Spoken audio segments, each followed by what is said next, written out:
Welcome to Sai classes. जैसा हम लोग मैथमेटिक्स के बाइनोमियल जो थ्योरम है उसका एक सीक्वेंस हम लोग पढ़ रहे थे और मैंने बताया था कि बाइनोमियल से रिलेटेड जो जितने क्वेश्चन आईआईटी में पूछे जाएंगे वो सारे क्वेश्चन हम इस चैनल पे डिस्कस करेंगे।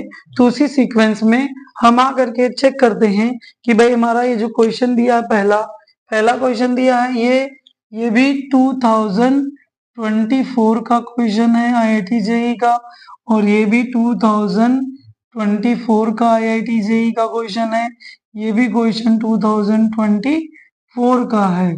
तो सब आईआईटी जेई के 2024 क्वेश्चन ईयर में पूछे गए हैं।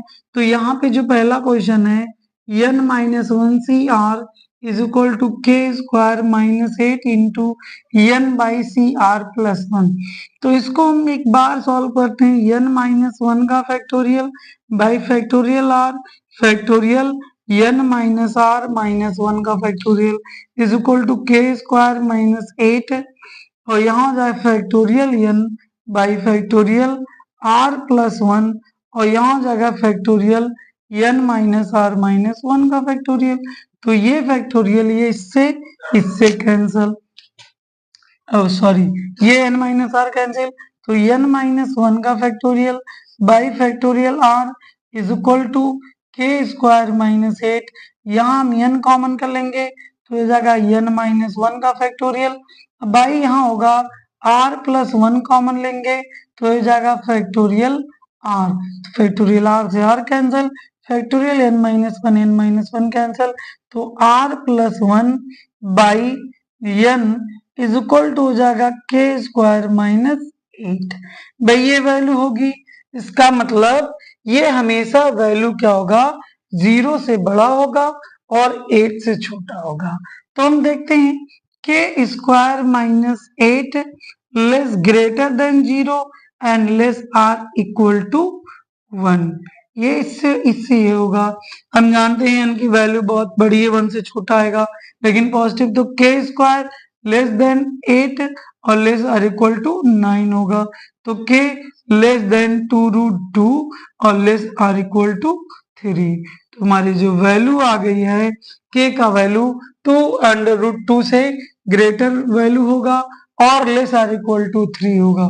तो इसका आंसर हमारा हो गया बी। तो पहले का आंसर एक बार और चेक कर लेते हैं। भाई यहाँ पर हम लोग देखते हैं ये वैल्यू हमारी दी हुई है, तो ये तभी इनमें से कौन सा होगा करेक्ट जब इसमें लाई करेगा k की वैल्यू। तो हमने इसको सॉल्व कर लिया, सॉल्व करने के बाद ये वैल्यू आई। तो n की वैल्यू हमेशा r से तो बड़ी होगी, तो r से बड़ी होगी, ज्यादा बड़ी होती है, तो ये वैल्यू 0 से बड़ा होगा और 1 से छोटा होगा। 1 के बराबर या 1 से छोटा हो सकता है। तो 1 के बराबर या 1 से छोटा हमने कर दिया, तो 8 इधर भी जाएगा, इधर भी जाएगा, इधर आएगा 8, इधर जोड़ेंगे 9, तो k स्क्वायर इधर 2√2 और इधर 3। इसका मतलब इसका आंसर बी। नेक्स्ट क्वेश्चन हम चेक करते हैं। भाई नेक्स्ट क्वेश्चन में क्या कह रहा है, if A denotes the sum of coefficient of the expansion of इतना पर पावर इतना and B denote the sum of the coefficient. तो यहाँ पे सेकंड क्वेश्चन हम चेक करते हैं। क्या है सेकंड क्वेश्चन में, a is equal to the sum of the coefficient of 1 minus 3x plus 10x square पर पावर n। कोफिशिएंट पता करने के लिए x बराबर हम 1 पुट करते हैं, तो a बराबर हमारा होगा 1 माइनस 3 इंटू 1 प्लस 10 इंटू 1 पर पावर n। तो ये जाएगा 1 प्लस 10 माइनस 3, ये हो जाएगा 8 पर पावर n, ये हो जाएगा 8 पर पावर n यानी 2 पर पावर n पर पावर हम 3 लिख सकते हैं, 2n पर पावर 3।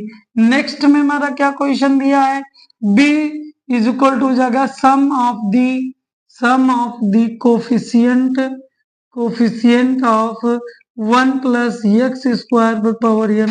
तो x इज इक्वल टू 1 यहाँ रखेंगे, b इज इक्वल टू हो जाएगा 1 प्लस 1 पर पावर n, तो b इज इक्वल टू हो जाएगा 2 पर पावर n। ये सेकेंड और ये first, from first and second, तो a is equal to b पर पावर क्यूब, तो a हमारा होगा b क्यूब। भाई a की वैल्यू जो होगी हमारी बी क्यूब होगी, तो यहाँ पर ए की वैल्यू बी क्यूब, जो कि आंसर इसका हमारा क्या आंसर सही है, इसका आंसर ए करेक्ट है। तो आंसर ए करेक्ट है।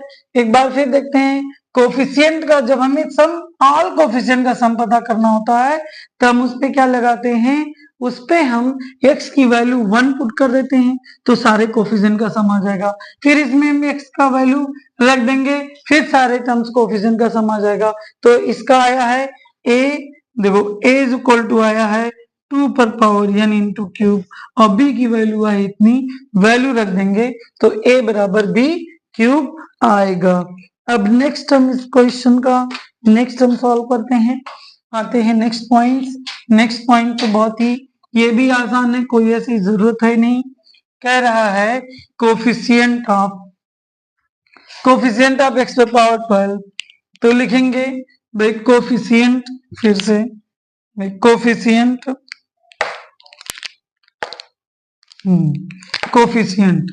भाई कोफिशिएंट ऑफ x पे power 2012 is equal to in 1 minus x per power 2008 into 1 plus x square per power 2007। देखते हैं भाई 1 minus x per power 2008 into 1 plus x square पर power 2007। तो देखते हैं 1 माइनस एक्स, ये हो जाएगा 1 माइनस एक्स पर power 2007 into 1 plus x square पर पावर 2007। तो लिखेंगे 1 minus x into 1 minus x, और ये हो जाएगा इंटू 1 प्लस एक्स स्क्वायर पर पावर 2007। चेक करेंगे भाई, यहाँ पे जो पावर 20,000 दोनों का मल्टीप्लाई अंदर कर सकते हैं, पावर है तो 1 माइनस एक्स मल्टीप्लाई कर लो 1 प्लस एक्स स्क्वायर, इसका multi minus x square minus x cube और पर पावर 2007। तो ये हमारा एक्स स्क्वायर 1 माइनस एक्स, तो 1 माइनस एक्स और हमारा हो जाएगा यहाँ पर 1 माइनस एक्स क्यूब पर पावर 2007। तो देखते हैं अब हमारा इसका जर्नल टर्म्स फॉर्म करेंगे 1 माइनस एक्स, और इसका जर्नल टर्म्स हो जाएगा 2007 CR इंटू 1 पर power 27 minus R into minus x पर पावर एक्स क्यूब पर पावर होगा R। तो 1 minus x into 2007 by R into ये 1 हो जाएगा माइनस 1 पर पावर R और x पर पावर 3R, इसको इसमें मल्टीप्लाई करेंगे तो 2007 CR इंटू माइनस 1 पर पावर R इंटू x पर पावर 3R हो जाएगा, और माइनस ये हो जाएगा 2007 CR इंटू माइनस 1 पर पावर R और x पर पावर 3R प्लस 1, ये हमारा होगा। अब ये तभी होगा जब 3R इज इक्वल टू क्या हो 2012, तो R is equal to 2012 by 3 6 जा 18 और 2 बचेगा 3 7 जा, can not put not possible, तो R नॉट कंप्लीट नंबर यानी नॉट इंटीजर। R क्या होना चाहिए, नॉट इंटीजर। यहाँ पर हो जाएगा 3R plus 1 is equal to 2012 होना चाहिए, तो 3R इज इक्वल टू 2011, तो R 2011 by 3 can not divisible, तो नॉट डिविजिबल यहाँ पे भी नॉट डिविजिबल यानी कंप्लीट नंबर नहीं आ रहा है, तो दोनों पे नहीं आ रहा है, तो R इज नॉट डिफाइंड भाई, नॉट डिफाइंड। जब R नॉट डिफाइंड होगा इसका मतलब कोई ऐसी वैल्यू R की नहीं आएगी जिससे x पे पावर हमें 2001 2012 मिलेगा। तो इसलिए नॉट पॉसिबल। तो जो कोफिशिएंट ऑफ हमारा होगा x पर power 2012 in the expansion of 1 minus x पर power 2008 into 1 plus x square पर पावर 2007 इज हमारा हो जाएगा 0। भाई ये वैल्यू आ जाएगी एकदम बिल्कुल 0। तो इसमें नॉट डिफाइंड है। ये भी हमारा क्वेश्चन 2024 का है, जो कि बहुत ही सिंपल सा क्वेश्चन है।